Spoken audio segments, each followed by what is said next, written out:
Hello everyone, I hope all are feeling well. जो भी जाओगे बढ़िया होंगे। और इस वीडियो में हम लोग देखेंगे सीएए आखिर होता क्या है और आखिर क्यों इतना ज़्यादा हंगामा हो रहा है सीएए को लेके। आइए देखते हैं। सीए इसके लागू होने से 3 पड़ोसी देश मुस्लिम बाहुल्य देश पाकिस्तान, बांग्लादेश और अफगानिस्तान से आए उन लोगों को भारतीय नागरिकता मिल जाएगी जो प्रताड़ना का शिकार होकर दिसंबर 2024 तक भारत आए। सिटीजनशिप अमेंडमेंट एक्ट सीए लागू कर दिया गया है। गृह मंत्रालय ने इसे लेकर सोमवार को नोटिफिकेशन जारी कर दिया। मंत्रालय की ओर से कहा गया कि गृह मंत्रालय आज नागरिकता संशोधन अधिनियम 2019 सीए 2019 के तहत नियमों को अधिसूचित करेगा। नागरिकता संशोधन नियम 2024 कहे जाने वाले ये नियम सीए 2019 के तहत पात्र व्यक्तियों को भारतीय नागरिकता प्रदान करने के लिए आवेदन करने में सक्षम बनाएंगे। आवेदन पूरी तरह से ऑनलाइन मोड में जमा किए जाएंगे, जिसके लिए एक वेब पोर्टल प्रदान किया गया है। सवाल यह उठता है कि सीए क्या है और इसको लेकर इतना हंगामा क्यों मचा हुआ है। तो इस वीडियो में हम लोग जानेंगे। सबसे पहली बात यह है कि सीए नागरिकता से जुड़ा कानून है। इसके लागू होने से 3 पड़ोसी देश मुस्लिम बाहुल्य देश पाकिस्तान, बांग्लादेश और अफगानिस्तान से आए उन लोगों को भारतीय नागरिकता मिल जाएगी जो प्रताड़ना का शिकार होकर दिसंबर 2024 तक भारत आए। इसमें गैर मुस्लिम अल्पसंख्यक हिंदू, सिख, बौद्ध, जैन, पारसी और ईसाई शामिल है। नागरिकता संशोधन बिल पहली बार 2016 में लोकसभा में पेश हुआ था। यहाँ से यह पास हो गया, मगर राज्यसभा में अटक गया था। कुछ समय बाद इसे संसदीय समिति को भेज दिया गया।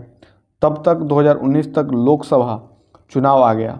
एक बार फिर से मोदी सरकार बनी और दिसंबर 2019 में इसे लोकसभा में दोबारा पेश किया गया। अब की बार यह लोकसभा और राज्यसभा में दोनों में पास हो गया। मालूम हो कि नागरिकता देने का अधिकार केंद्र सरकार के पास है। बांग्लादेश, पाकिस्तान और अफगानिस्तान से आए हिंदू, सिख, बौद्ध, जैन, ईसाई और पारसी धर्म से जुड़े शरणार्थियों को भारत की नागरिकता दी जानी है। सीए के तहत प्रावधान है कि जो लोग 31 दिसंबर 2014 से पहले भारत आकर बसे उन्हें ही नागरिकता दी जाएगी।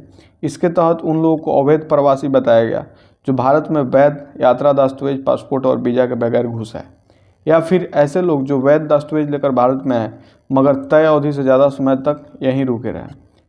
10 जनवरी 2020 को इस अधिनियम को राष्ट्रपति की मंजूरी मिल गई।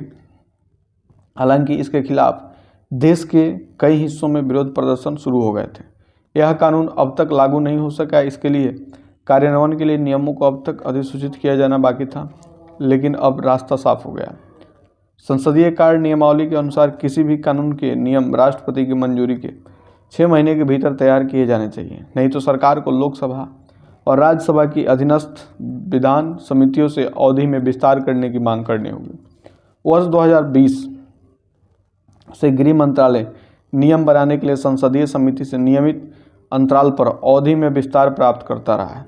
गृह मंत्रालय ने आवेदकों को सुविधा के लिए एक पोर्टल और तैयार आवेदन दिया है, क्योंकि पूरी प्रक्रिया ऑनलाइन होगी।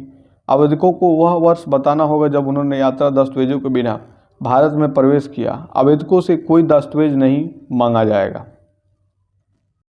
Everyone, I hope all are feeling well. जो भी जाओगे बढ़िया होंगे। और इस वीडियो में हम लोग देखेंगे आखिर सीए होता क्या है और आखिर क्यों इतना ज़्यादा हंगामा हो रहा है सीओ को लेकर। आइए देखते हैं।